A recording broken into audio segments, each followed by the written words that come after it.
बड़े बड़े नाव में उस पार जाएंगे। मैंने कहा था ना हमारे नाव में जाएंगे, हमारे नाव में जाने के लिए भगवान तैयार खड़े हैं। मैंने कह दिया भगवान जब तक चरण धोने नहीं दोगे हम उस पार नहीं ले जाएंगे। तो हमारा शर्त भी वो स्वीकार कर रहे हैं, चरण धोने का अवसर मिलेगा। कहे क्या बात करते हो? कहे चलो चलो देख लेना, चलो चरण धोना। अकेले धार्मिक कार्य नहीं करना चाहिए, पत्नी को साथ में लेकर के करना चाहिए कहते हैं, इसीलिए बुलाने आए। चलो कहे चलो स्वामी। अब वो कांसे की थाली ले ली, पुराने जमाने में मिलता था है कि नहीं कांसे की थाली। वो कांसे की थाली ले ली और जाने लगी। कहे पगली तुझे पता नहीं, तापस वेश विशेष उदासी 14 बरस राम बनवासी। तो धातु स्पर्श नहीं करेंगे, उदासीन व्रत है, बड़े ज्ञानी है। केवल कहे अच्छा उनके व्रत में, हाँ हाँ भगवान हमारे व्रत की रक्षा करते हैं ना, हमको भगवान के व्रत की रक्षा करनी है। तो कैसे करें? कोई पात्र, अरे कहे तुम जानते नहीं हो पात्र की व्यवस्था मैंने कर ली है। वो जो नाव है ना, हाँ उसमें पानी भर जाता है, कभी कभी बारिश होती है तो। कहे हाँ तो उसको खाली कैसे करते हैं? कहे कठौते से। बस वही कठौता हमारे पास है ना, नाव से पानी फेंकने वाला लकड़ी का। कहे हाँ उसी में हम भगवान के पांव पखारेंगे। कहे साधारण कठौते में? कहे तुम्हारी बुद्धि नहीं है, सुनो कठौता क्या है? कठुए का। भगवान के चरणामृत जब उस कठुए में जाएगा तो कठुए का गुण है पानी को वो सोखता है, तो वैसे ही भगवान के चरणामृत को वो सोख लेगा, वो कठौता दिव्य हो जाएगा। उसके दर्शन करेंगे, उस कठौते में तुम आटा गूंथना, हाँ तो उसमें भगवान के चरणामृत का स्वाद बहुत दिनों तक रहेगा।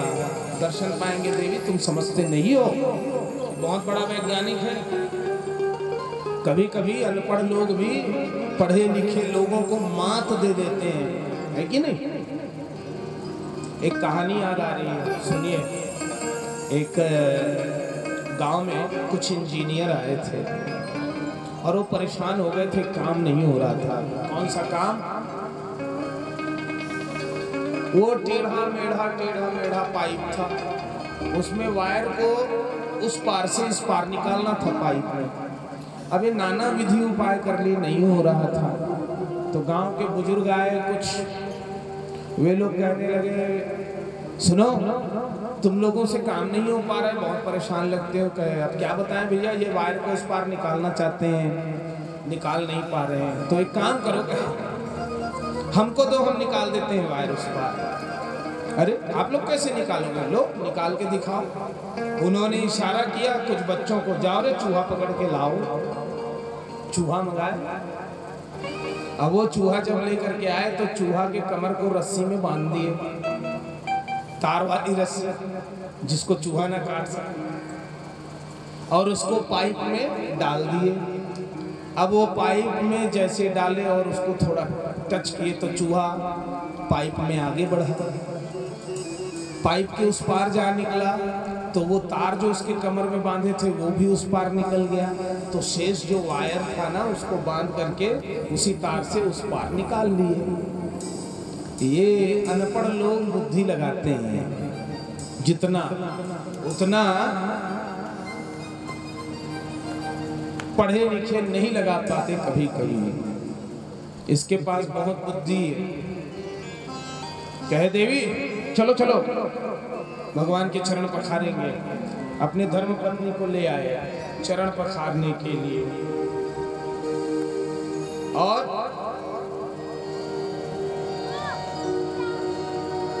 भगवान ने चरण आगे कर दिया। पद नख निरखी देव सरिहर्षि,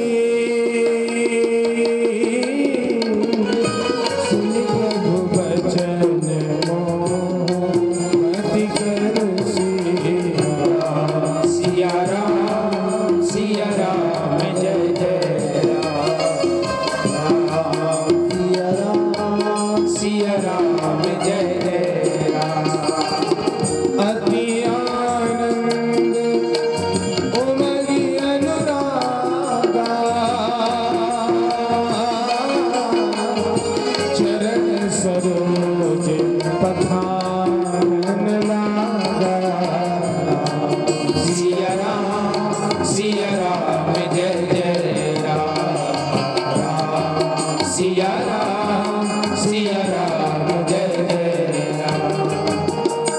अति आनंद उमगी अनुरागा चरण सरोज पखारने लागा। गंगा मैया भगवान के चरण के नख की ज्योति देख करके प्रसन्न है और इधर ये हृदय में अनुराग का अनुभव करने लगे और बड़े प्रेम से चरण पखारने लगे। चरण पखारना चाहिए जी साधु संतों ब्राह्मणों के, जो ईश्वर रूप है आपके गुरु जी हैं, चरण पखारना चाहिए। तो चरण कैसे पखारा जाता है? वो पंडित जी खड़े हुए हैं पिड़वा के ऊपर, चरण पखारने के लिए वो दौड़ते दौड़ते पूरे घर वाले आए, पंडित जी के ऊपर ही कूद पड़े, पंडित जी पीछे। कई लोग तो ऐसे रगड़ के चरण धोते जानो मानो पंडित जी कई दिनों से नहाए नहीं है, इतने जोर से रगड़ रगड़ के। वो अंगूठी पहने हुए हैं, वो अंगूठी में महाराज जी का पांव कहीं छिल गया, वो खून निकल रहा है। बड़े विचित्र है, कई लोग तो पांव को पकड़ लेते हैं और अंगूठे को पकड़ करके वो ऐसी गुदगुदी लगती है। पूछिए, अति अनुराग होना चाहिए, हृदय में अनुराग उत्पन्न हो। भगवान श्री हरि परमात्मा मेरे सामने खड़े, उनके ही चरण को हम पखार रहे हैं। ऐसा आप अनुभव कीजिए, गुरु के चरण पखारे, माता पिता के चरण पखारे, अपने वंदनीय जनों के चरण पखारे, तब बस वैसे ही वे साक्षात परब्रह्म परमात्मा सामने है। अति आनंद उमग अनुरागा चरण सरोज पखार न लागा। पखार लिए और पखार करके चरण चरणामृत, चरणामृत च कहते 84 लाख योनि छूटे, रा रा कहते राम हृदय में विराजो है, ना ना कहते नाश तीनों काल हुए नहीं, मृ मृ कहते मृग जाल नहीं भासो है, तब कहते जिसको पाकर तर गए उसी का नाम चरणामृत है। चरणामृत, वो चरणामृत इन्होंने पाया है। पहले अपनी धर्मपत्नी को दे दिए, अपने परिवार वालों को दे दिए। जानकी मैया कहने लगी भगवान के चरण चरणामृत बट रहा है, लखनलाल चलो लाइन लगो तुम भी। तो लखनलाल जी कहे मैं मांगता नहीं हूँ, लेकिन यहाँ तो भगवान के चरणामृत वाली बात है, यहाँ तो याचक बन जाना ही उचित है। उन्होंने भी हाथ फैला दिया, सबको चरणामृत दिए और पद पखार जलपान करी आप सहित परिवार, पितर पार करि प्रभु पुनि मुदित गयो ले पार। लखन सिया राम चंद्र शंकर बोलिए श्री भक्तवत्सल भगवान की जय। पूरे परिवार वालों को उन्होंने चरणामृत बांट दिया। अब भगवान बड़े प्रसन्न हो गए।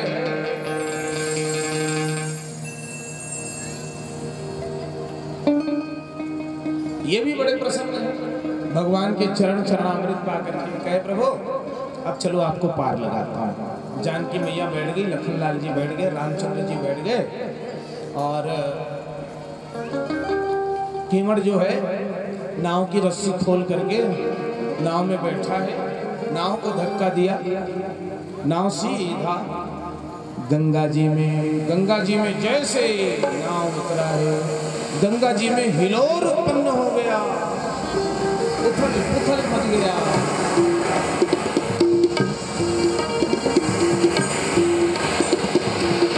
केवट ने देखा, कहे ओ गंगा मैया शांत हो जाओ, शांत हो जाओ। मैं जानता हूँ भगवान आपके पिताजी हैं, इसीलिए आप व्याकुल हो गई हैं, हड़बड़ी कर रही हैं। देखिए गंगा मैया भगवान की पुत्री है। जब भगवान अपने चरण को ले गए ना ब्रह्मा जी के लोक में, पृथ्वी नापे और उधर आकाश भी नापने लगे, तो ब्रह्मा जी के लोक में जब पहुंचा था वामन भगवान के चरण, तो उसको धो करके ब्रह्मा जी रखे थे। वही तो गंगा है जिसको भगीरथ ने तपस्या की और प्रकट की। मैंने कथा कही आप लोगों के गांव में, है कि नहीं? वही गंगा है। तो गंगा कहाँ से प्रकट हुई? भगवान के चरण से। तो पिताजी कौन है? वही भगवान श्री रामचंद्र जी। हा? तो आप लोगों का विवाह हुआ है माताओं, आप लोग ज्यादा अनुभव करोगे इसको। कभी कभी पिताजी आ जाते होंगे आपके ससुराल में, आते हैं कि नहीं? तो आप लोग बड़े व्याकुल हो जाते हो ना, अरे पिताजी आ गए हैं, क्या खिलाऊं पापा जी, क्या खाओगे पापा जी? आजकल कहाँ पिताजी से पापा जी ही कहते हैं, है कि नहीं? कभी इधर कभी उधर, कैसे स्वागत करूं अपने पिताजी को? बस वैसे ही गंगा जी हिलोर मारने लगी तो केवट हाथ जोड़ लिया और कहने लगा, ओ गंगा मैया, मैं जानता हूँ आपके पिताजी हैं, इसलिए व्याकुल हैं आप। सुनिए, ये तो आपके पिताजी हैं, मेरे तो सर्वस्व हैं, मेरे प्रभु राम हैं। माता जी आप शांत हो जाइए। यदि इनको तनी भी कष्ट हुआ तो मुझे दोष लग जाएगा। आप मेरी माँ हैं, पुत्र की प्रार्थना को स्वीकारिए। तब श्री गंगा मैया शांत हो गई और ये नाव को अब घुमाने लगे। सीधा सीधा पार करना चाहिए ना, नाव को घुमाने लगे और गीत गाने लगे। धीरे बहो धीरे बहो धीरे गंगा मैया,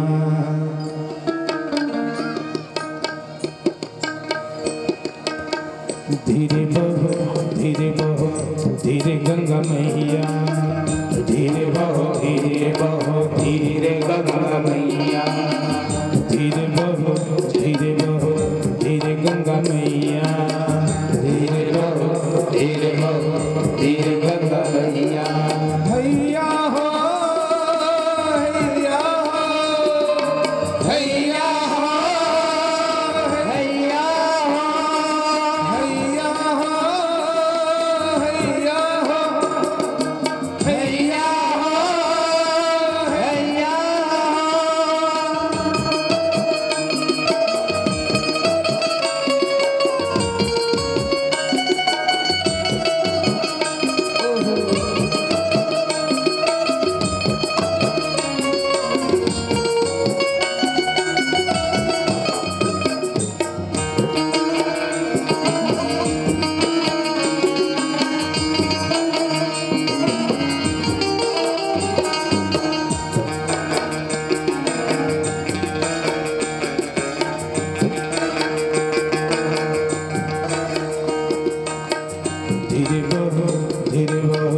धीरे गंगा मैया, धीरे बहो धीरे गंगा मैया। मेरे रघुवर जी उतरेंगे पार, मेरे रघुवर जी उतरेंगे पार, मेरे रघुवर जी उतरेंगे पार, मेरे रघुवर जी उतरेंगे पार, मेरे राम पार गंगा मैया। धीरे बहो धीरे बहो धीरे गंगा मैया, धीरे बहो धीरे गंगा मैया। हैया हो हैया हो हैया हो हैया हो हैया हो हैया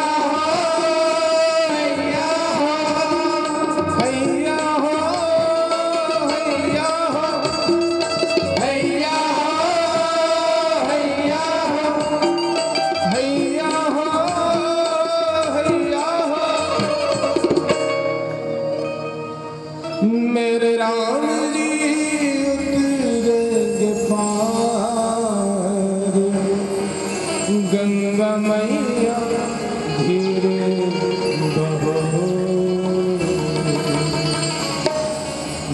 बहो धीरे बहो धीरे गंगा मैया। पुत्र की बात को कैसे स्वीकार न करे माता? ठीक है, मेरे पिताजी आए हैं, फिर भी मैं शांत हूँ। ठीक है बेटा, पार कर ले। तो कभी नाव को इधर ले जाते, कभी नाव को उधर ले जाते। तो लखनलाल जी गुस्सा हो गए, कहे केवट तू टाइम पास कर रहा है, कभी इधर ले जाता है, कभी उधर, उस पार पहुंचा, विलंब हो जाएगा, हमें बहुत आगे जाना है अभी। भगवान की तरफ देखने लगे केवट, मन के भाव समझ गए। केवट मन ही मन कह रहा है, प्रभु मैं बहुत देर तक आपके साथ रहना चाहता हूँ, समय बिताना चाहता हूँ, लेकिन लखन लाल जी रुकना नहीं चाहते हैं। भगवान आप ही संभालिए। तो भगवान अब संभाल रहे हैं। कैसे? लखन लाल, ओ लखन लाल, गंगा मैया की निर्मल धारा है, आनंद ले रहे हैं, ये घुमा रहे हैं, घुमाने दो, जल विहार का आनंद लो।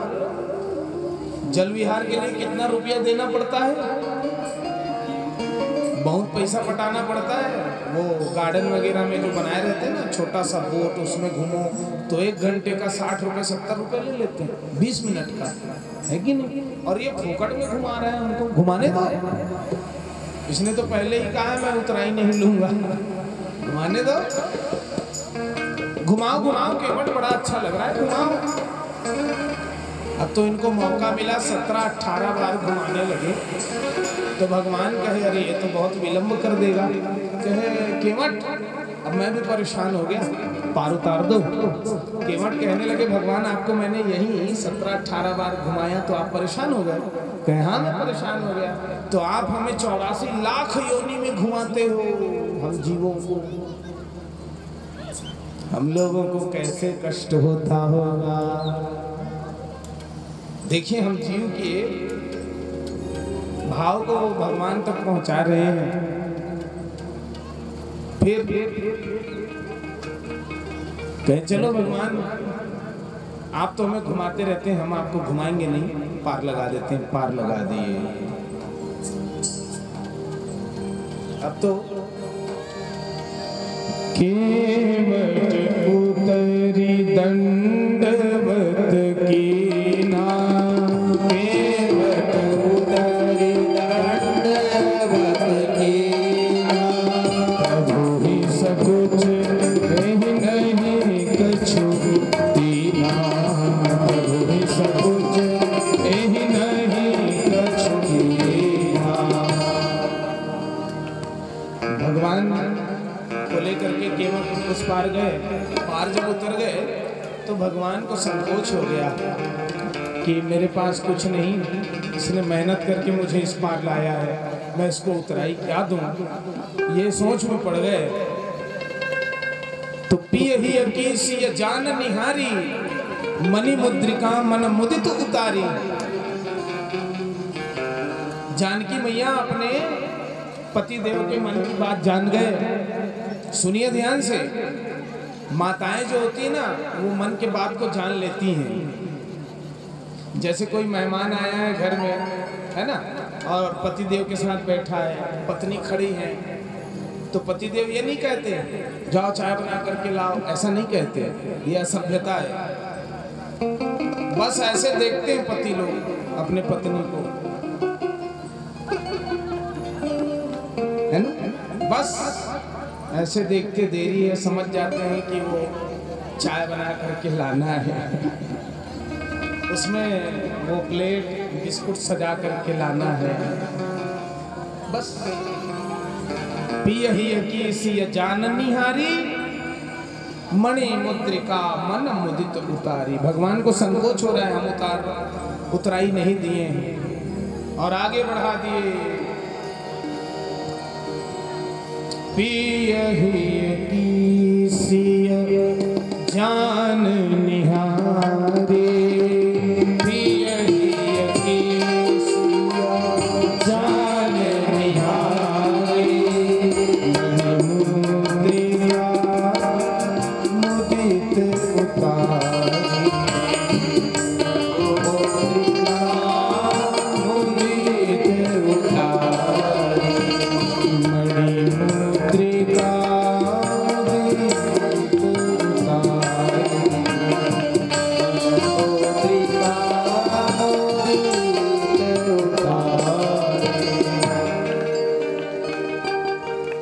मणि मुद्रिका मन मुदित उतारी।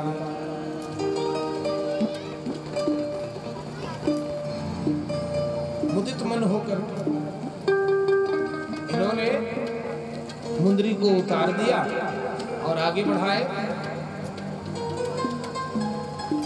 तब तो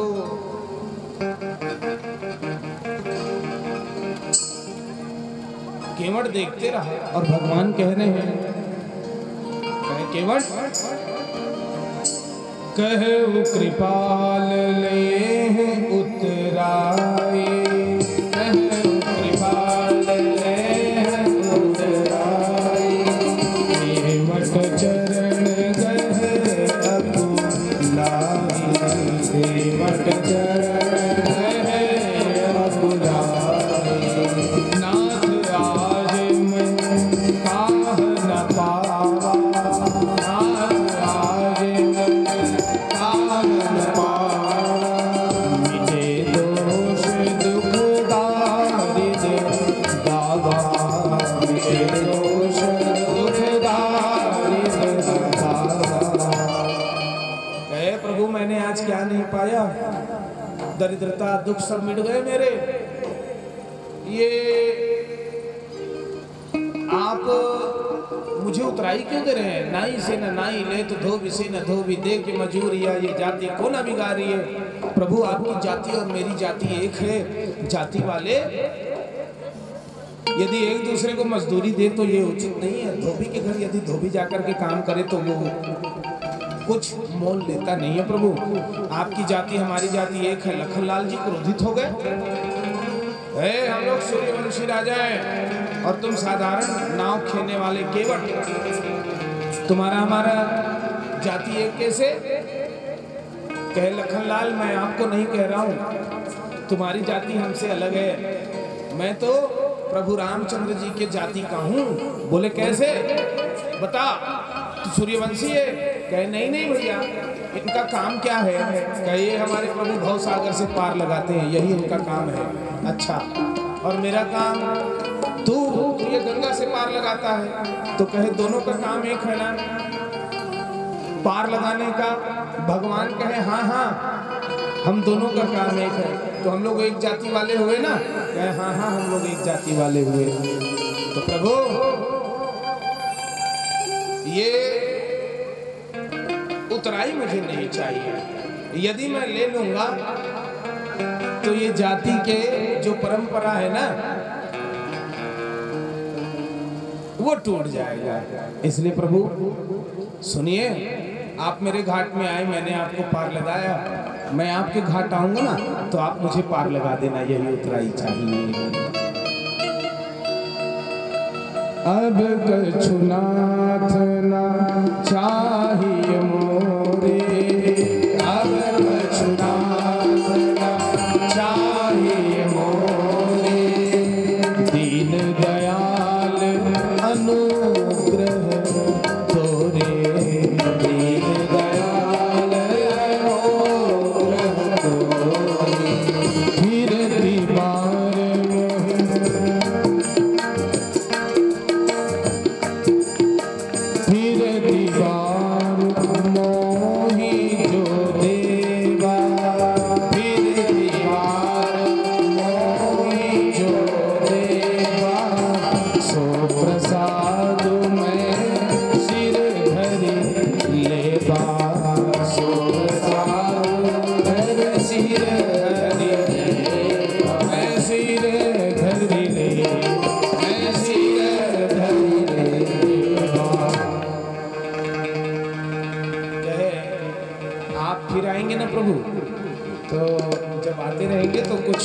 देंगे ना, उसको मैं अपने मस्तक पर भी धारण करने को तैयार हूँ। अभी आप मुझे कुछ मत दो, मुद्रिका को वापस कर दिए। बोलिए भक्तवत्सल भगवान की जय हो, सियावर रामचंद्र भगवान की जय। ये केवट प्रसंग आप लोग श्रवण किए।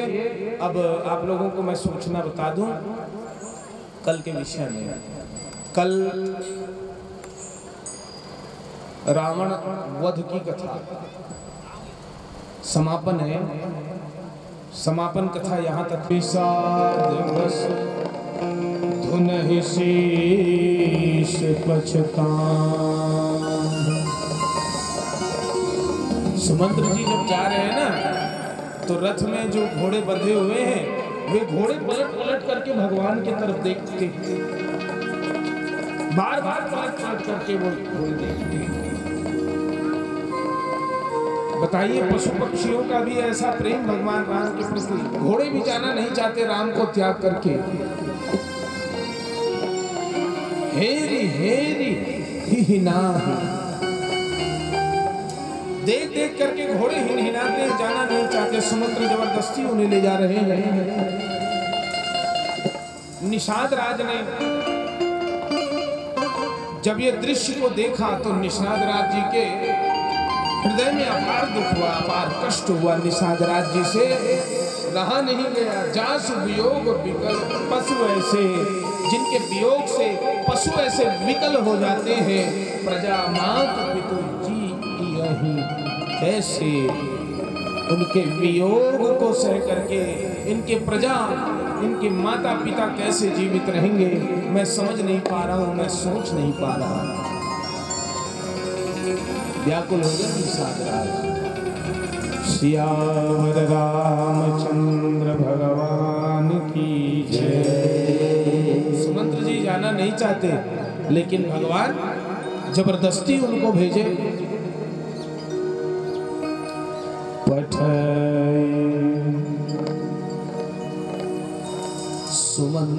सुमंत्र को उन्होंने पठाया। कैसे पठाया?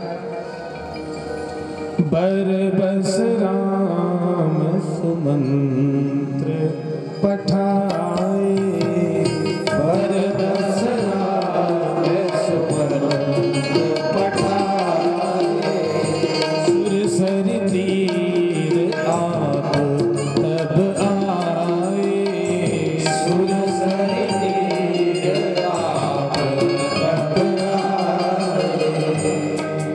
बोलिए सियावर रामचंद्र की जय। सुमंत्र जी को उन्होंने विदा कर दिया और प्रभु श्री गंगा मैया के किनारे चले आए।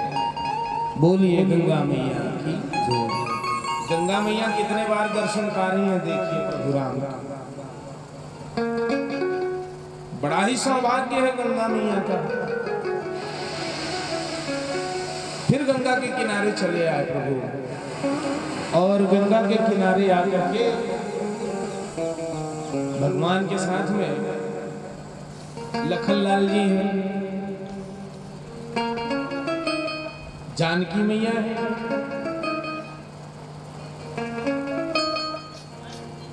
भगवान को गंगा के उस पार जाना है। श्रृंगेरपुर से उन्हें आगे निकलना है, श्रृंगवेरपुर से आगे जाना चाहते हैं तो उस पार जाना है। तो गंगा में तेज धारा है। आइए केवट प्रसंग में हम सभी प्रवेश कर रहे हैं। भगवान के परम भक्त केवट की ये कथा है, बड़े ध्यान से आप लोग सुनिएगा।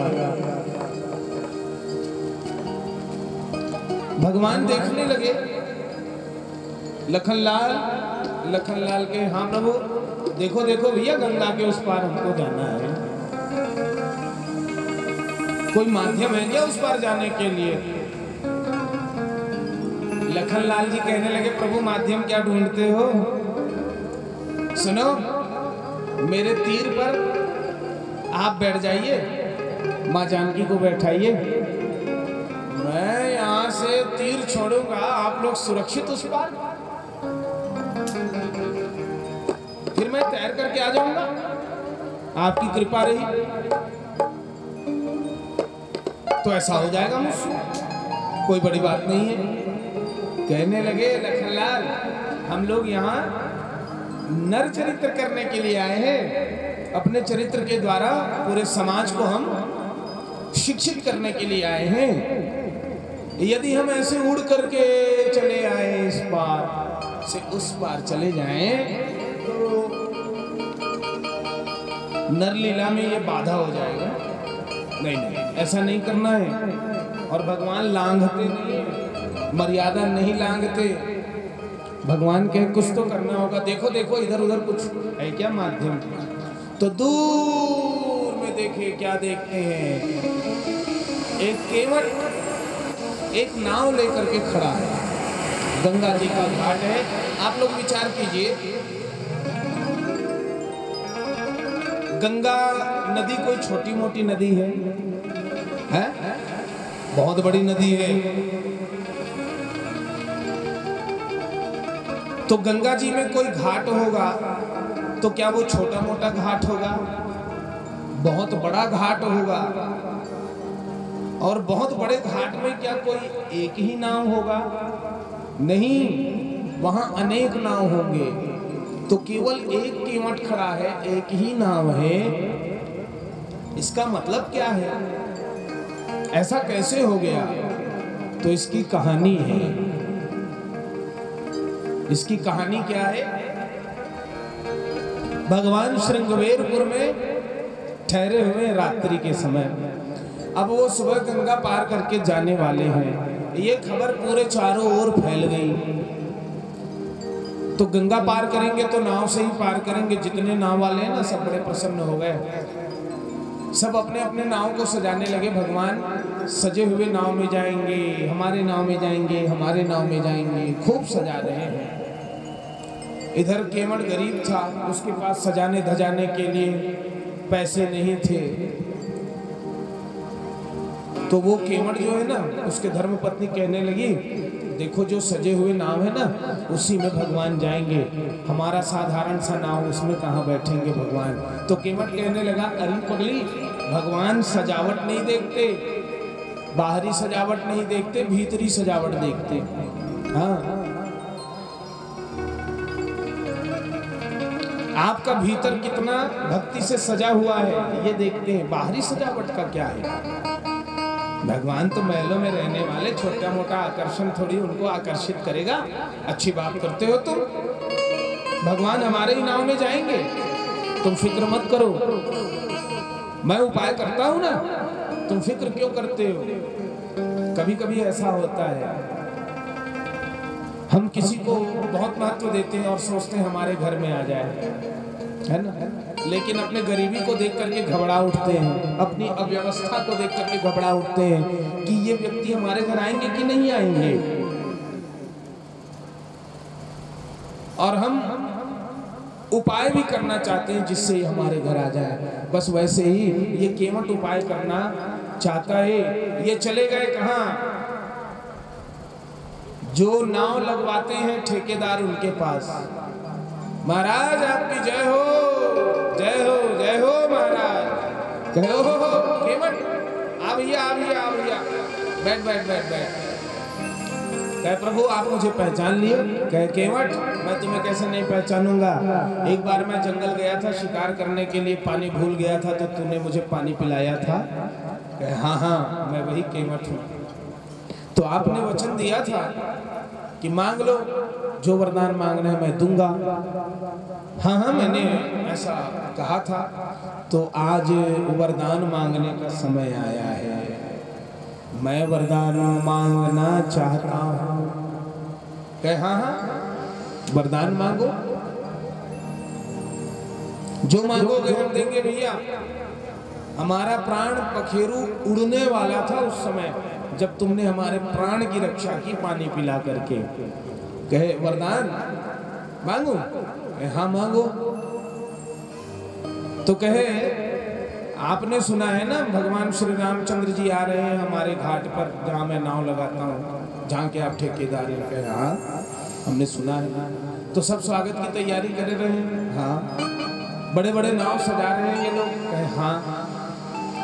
तो वरदान देना चाहते हो तो सिर्फ इतना दे दो, उस घाट में किसी का नाव ना रहे, नाव को बहुत दूर ले जाए और मेरा ही नाव रहे बस अकेले, यही वरदान मैं चाहता हूँ। कहे वाह वाह वाह वाह वाह, छोटा सा तूने पुण्य किया, गिलास भर पानी तूने पिलाया नहीं, और ऐसे अलौकिक अमृत की प्राप्ति कर रहे हो। भगवान के दर्शन का सौभाग्य तुम्हें मिलेगा, तुम्हारे नाव में भगवान उस पार जाएंगे। ठीक है, जितने भी घाट में नाव लगे हैं, सजे धजे हो, चाहे कैसे भी हो, छोटा बड़ा जो भी हो, वहां से हटवा दिया जाए। ठेका तो इन्हीं का था, कैसे नहीं मानते, सब बात मानी, नाव को हटाए और ये अकेले नाव को लेकर के वहां गंगा नदी में घाट पर अकेला ही खड़ा है। भगवान आए, उन्हीं को देख रहे हैं।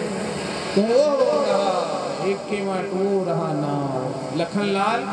लखनलाल कहे हाँ भैया, कहे जाओ नाव मांग करके लाओ, नाव मांग करके लाना।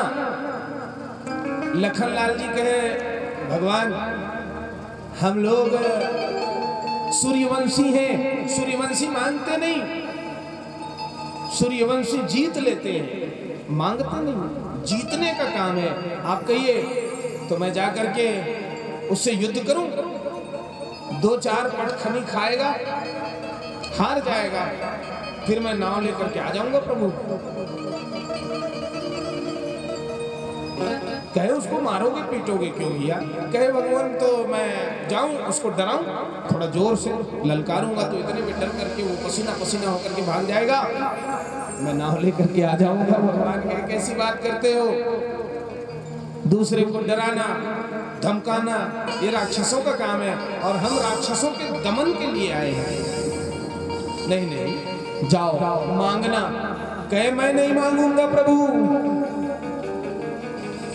कहे तुम नहीं मांगोगे? हाँ मैं नहीं मांगूंगा, तो कौन मांगेगा? कहे आप मांगो। कैसी बात करते हो? कहे हाँ हाँ आप इंटरनेशनल भिखारी हो गए। भगवान कहे मुझे इंटरनेशनल भिखारी करे? हाँ भिखारियों का भी स्तर होता है, समझिए इस बात को। कहे प्रभु आप गए थे ना बलि के मखशाले में? कहे हाँ, वहां आपने क्या कहा था? पादानी त्रिणी दैत्येंद्र संमितानि पदाममो, ऐसा आपने कहा था ना। मेरे निज चरण के हिसाब से 3 डग पृथ्वी चाहिए, आपने कहा था ना। हाँ, और नापने के समय प्रभु आप तो तीनों लोग को नाप लिए, तो मांगने में श्रेष्ठ आप हैं, मैं नहीं। जब भी अनेक अनेक कल्प में कृष्ण अवतार होता है तो आप दधी माखन मांगते हैं कि नहीं? और आपको भर भर के लोग खिलाते हैं। कहे हाँ, तो मांगने में कुशल आप हैं, मैं मांगने में कुशल नहीं। किसी किसी को मांगने अच्छा आता है ना, मांगे तो फर्क नहीं पड़ता है, मिल ही जाता है। और किसी किसी को मांगने आता ही नहीं, जब भी मांगे कुछ मिलता ही नहीं है, इसीलिए तो कोई कोई लोग मांगते भी नहीं। हाँ, मांगने नहीं आता है ना। मांगना भी एक कला है। हाँ, एक कथा मुझे याद आ रही है, सुनिए एक कहानी। एक गांव में एक मांगने वाला आता था, बहुत दिनों तक आया वो गांव में मांगने के लिए। तो किसी को मौसी बना लिया, किसी को काकी बना लिया, किसी को भाभी बना लिया, किसी को दीदी बना लिया। रोज जाता था घरों में और मांगता था। एक दिन अचानक वो आना बंद कर दिया। गांव वाले कहने लगे अरे भैया वो भिखारी आता था, मुझे मौसी बोलता था, वो कहने लगी मुझे काकी बोलता था, मुझे दीदी बोलता। कहे वो कैसे नहीं आ रहे हैं? तो ये सभी इकट्ठे हुए और उसके गांव गए। क्या बात हो गया जो नहीं आ रहे हैं? तो देखिए वो भोजन इत्यादि करके चुपचाप बैठे हुए अपने घर में। कहे ओ भिखारी बाबा, कहे अरे अरे गांव वालों आइए आइए आइए, स्वागत है स्वागत है।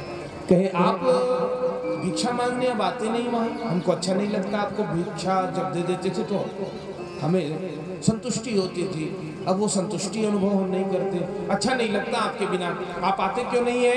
कहे क्या करूं, मेरी बिटिया का मैंने विवाह कर दिया। कहे आप अपनी बिटिया का विवाह कर दिए, बहुत अच्छी बात है, ये तो अच्छी बात है, बिटिया का विवाह आपने कर दिया, तो आप आते क्यों नहीं है? कहे इसीलिए तो नहीं आता, बिटिया का विवाह हो गया इसीलिए नहीं आता। कहे तो आपके ना आने में बिटिया के विवाह का संबंध है क्या? कहे एक ही संबंध है। बिटिया का जब मैंने विवाह किया ना तो आपके गांव को मैंने अपने दामाद को दहेज में दे दिया है। अब वो जो नया भिखारी आता है ना, मेरा दामाद है, वही संभालेगा वहां के काम को। ऐसे ऐसे भिखारी होते हैं जो आप सहित आपके गांव को ही दान कर देंगे, है? और भिखारियों का प्रकार होता है, देखो एक तो ऐसे भिखारी हैं जो आपसे आपके गांव का दान कर देंगे। एक भिखारी की कथा सुनिए, अब आप ही पता लगाना भिखारी कौन सेठ कौन। एक सेठ जी बैठे थे दुकान में, एक भिखारी आ गया। एक भिखारी आकर के कहने लगा, सेठ जी 10 रुपए दे दो। सेठ जी कहे, सुबह सुबह आ गए, भाग जाओ यहाँ से। कहाँ से मैं 10 रुपए लाऊंगा, नहीं है मेरे पास। तो 5 दे दो, कहे वो भी नहीं है मेरे पास। तो 2 रुपए दे दो, वो भी नहीं है। अरे चवन्नी दे दो, वो भी नहीं है। फटी टोपी दे दो, वो भी नहीं है। अभी आप भोजन करने जाओगे ना घर, तो मुझे भी ले चलना, मुझे भोजन कराना, वो भी नहीं है। सही में सेठ जी, आपके पास 10 रुपया नहीं, 5 रुपया नहीं, 2 रुपया नहीं, फटी टोपी नहीं, खाने के लिए भोजन भी नहीं। कहे नहीं है। तो एक काम करो, दुकान से बाहर निकलो और ये कटोरा पकड़ो और चलो मेरे साथ, 2-4 घर सारी व्यवस्था करा देता हूँ।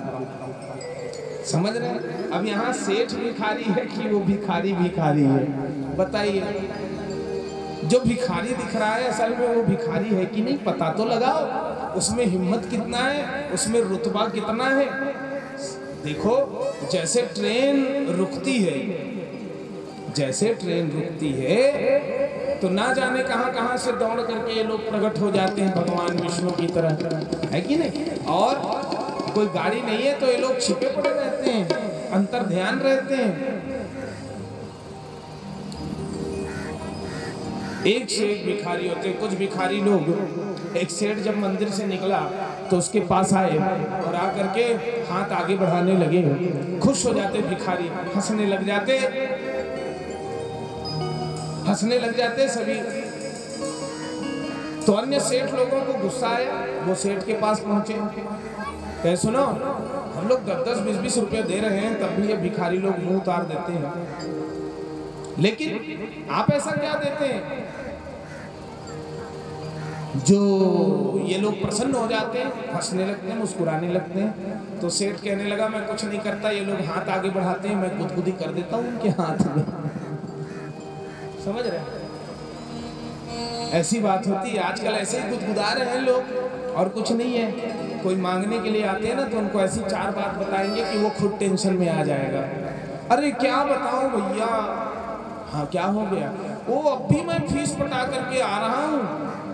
आप मांगने गए हो उसके पास और ऊपर से तुम्हारी भाभी भी बीमार है। और क्या बताऊं, बिजली बिल तो 3 महीने से मैं पटाया नहीं, परेशानी के मारे। ऐसे 3 परिस्थितियां मेरे खुद खराब है भैया, मैं आपको क्या दूं। तो ऐसे लोगों के पास आप मांगने जाओगे, बहुत कठिन बात है। बोली भक्तवत्सल भगवान की जय। तो लखनलाल जी कहने लगे, मैं नहीं मांगूंगा भगवान, क्योंकि मुझे मांगने नहीं आता है, आप ही मांगिए। तो भगवान मांगने लगे, मांगी नावना केवट आना, मांगी नावना केवट आना, कहीं तुम्हारे मरण में जाना, कहीं तुम्हारे मरण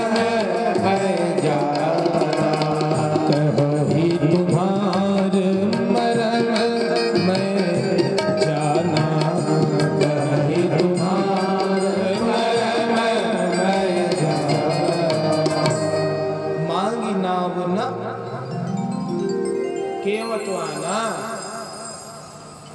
भगवान ने नाम मांगा लेकिन केवट नहीं लाया। अरे वही भगवान मांग रहे हैं जिसके सामने बड़े बड़े सम्राट जाकर के सर झुकाते हैं और मांगते हैं, मुझे पुत्र दे दो, मुझे मानसिक शांति दे दो प्रभु।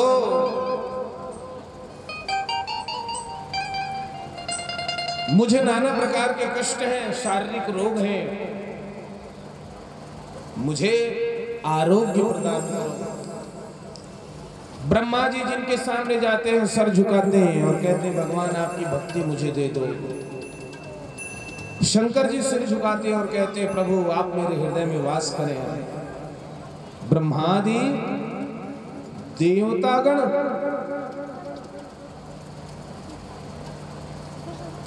भगवान से नाना प्रकार के वरदान मांगते हैं। आज भी भगवान साधारण केवट से मांग रहे हैं।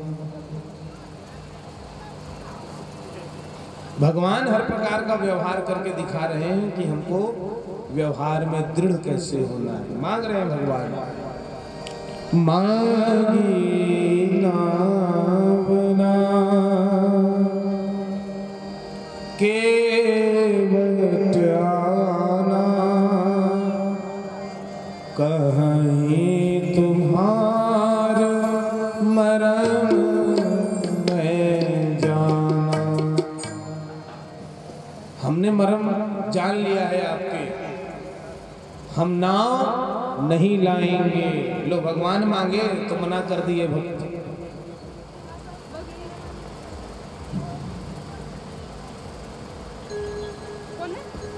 ये बताना चाहते हैं केवट, केवट क्या बताना चाहते हैं? प्रभु,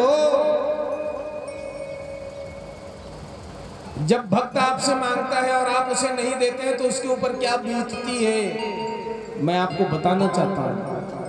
इसीलिए मांगी नाव ना केवट आना, इसीलिए भगवान के पास केवट ने नाव को नहीं लाया। आपसे भी मांगते हैं ना, जो दीन दुखी हैं, और आप जब नहीं देते, देरी करते हैं तो क्या होता है, अनुभव कीजिए। भगवान अनुभव करने लगे, कहीं तुम्हार मरम में जाना।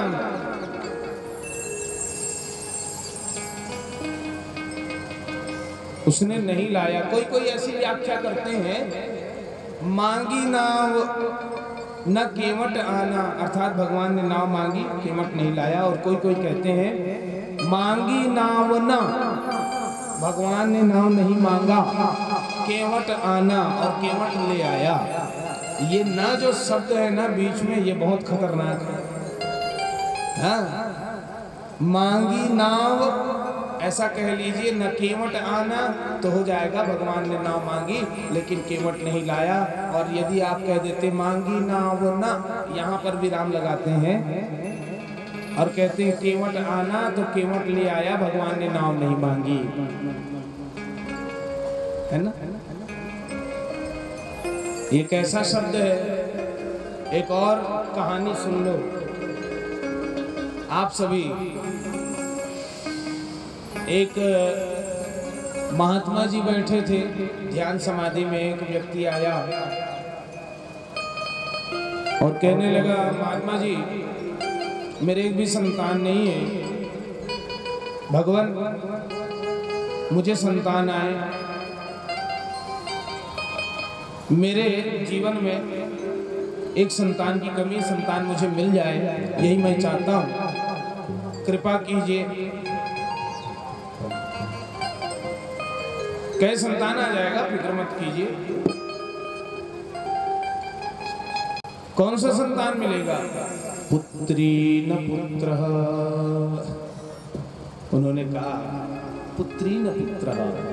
वो चला गया, एक गर्भधारण किए हुए स्त्री आई, कहने लगी, प्रभु मेरे गर्भ में क्या है, आप बता सकते हैं क्या? तो महात्मा जी ने कहा, पुत्री न पुत्र। पुत्री न पुत्र, उसको भी कह दिए, वो चला गया। एक व्यक्ति के बहुत दिनों से संतान ही नहीं था, वो आया, कहने लगा, प्रभु मुझे भी वरदान दे दीजिए, कुछ आशीर्वाद दे दीजिए। कहे पुत्री न पुत्र। अब ये तीनों एक साथ आए एक दिन और कहने लगे, महात्मा जी आपने कहा था पुत्री न पुत्र।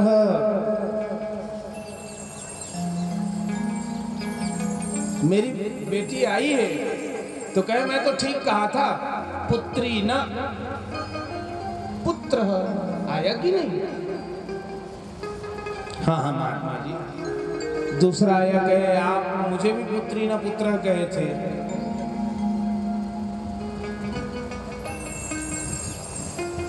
मेरी तो पुत्री आ गई है, तो मैंने ठीक तो कहा था, पुत्री न पुत्र। ठीक तो बोला था क्या? तो एक तीसरा आया और कहने लगा, महात्मा जी मेरे तो आज तक कोई संतान ही नहीं है। तो महात्मा जी कहे, मैं ठीक तो बोला था, पुत्री न पुत्र। समझ गए ना ये बात, दोनों तरफ है। तो मांगी नाव न केवट आना, नाव को मांगे भगवान लेकिन केवट नहीं आया। इसका प्रमाण है इधर, कहाँ है तुम्हारे मर्म मैं जाना। वो कहने लगा, मैं तुम्हारे मर्म को जानता हूँ। अच्छा क्या मर्म है? तो बड़ा ज्ञानी है ये।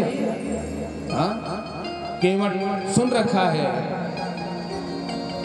पर सत पद पावन, अहिल्या मैया का प्रसंग आप लोग सुने ना। हाँ,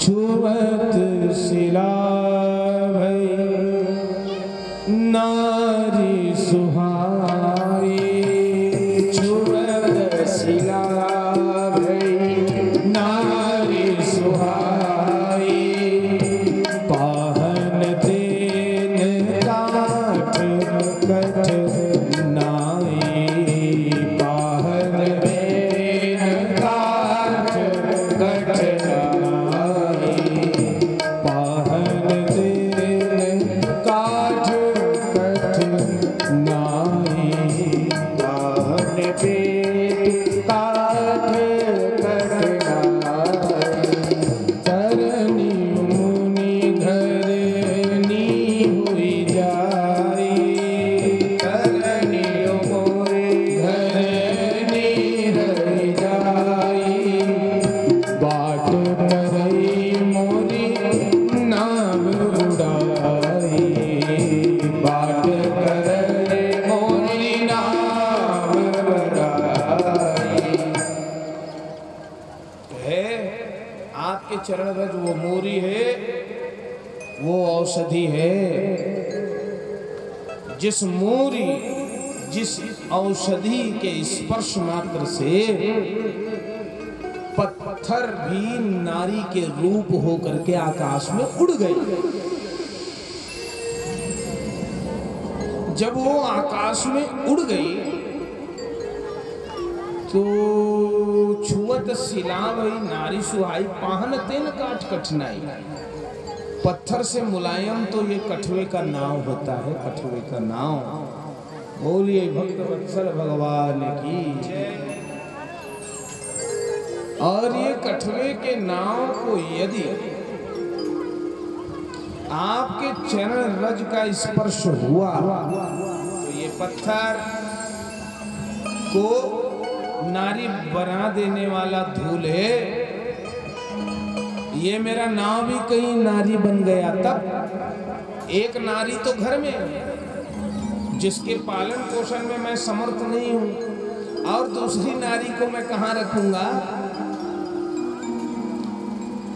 ऐसा उन्होंने कहा। देखिए आपके चरण रज में वो जादू है, तरनी मुनि घरनी हो ही जाए। पत्थर भी आपके चरण रज को पा करके वो मुनि की स्त्री बन जाती है।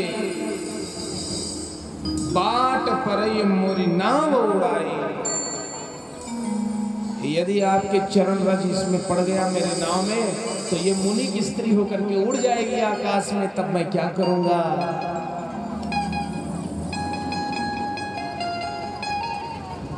यही प्रतिपालयु सबु परिवारों। ये नाम जो है ना, इसी के माध्यम से मैं पूरे परिवार को पालता हूं। यही प्रतिपालयु सब परिवारों।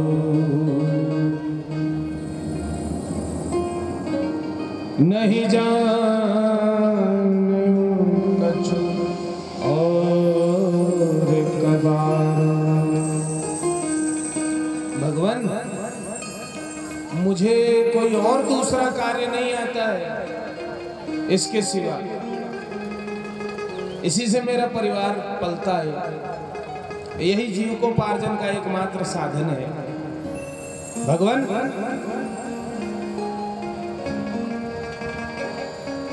मैं आपको पार नहीं उतारूंगा। तब भगवान ने कहा नहीं नहीं केवट ऐसा मत कहो, ऐसा कुछ होगा नहीं।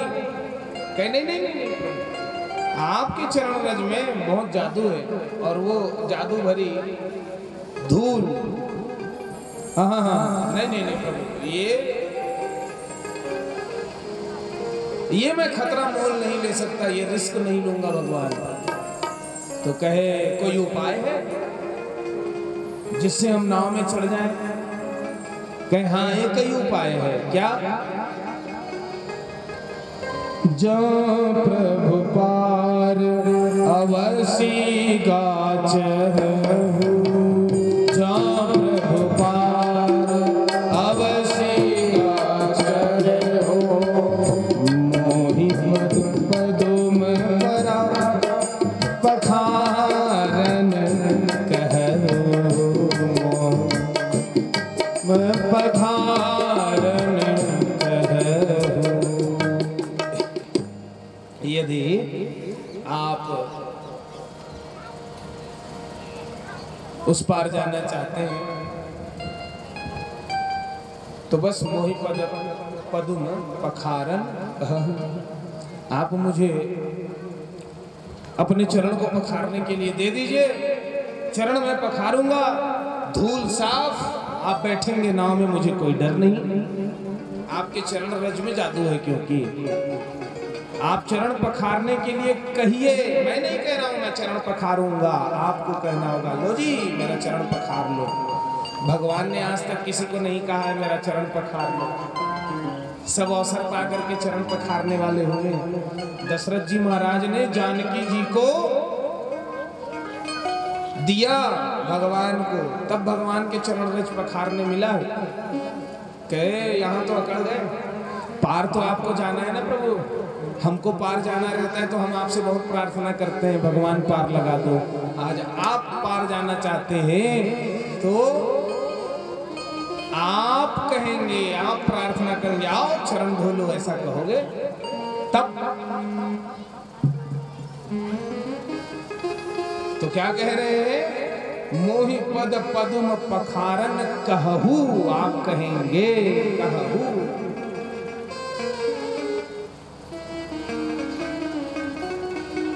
और सुन लो प्रभु,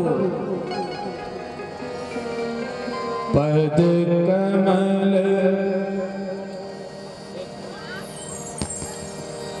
पद कमल धोई चढ़ाई नाव नाथ उतराई चाहूं।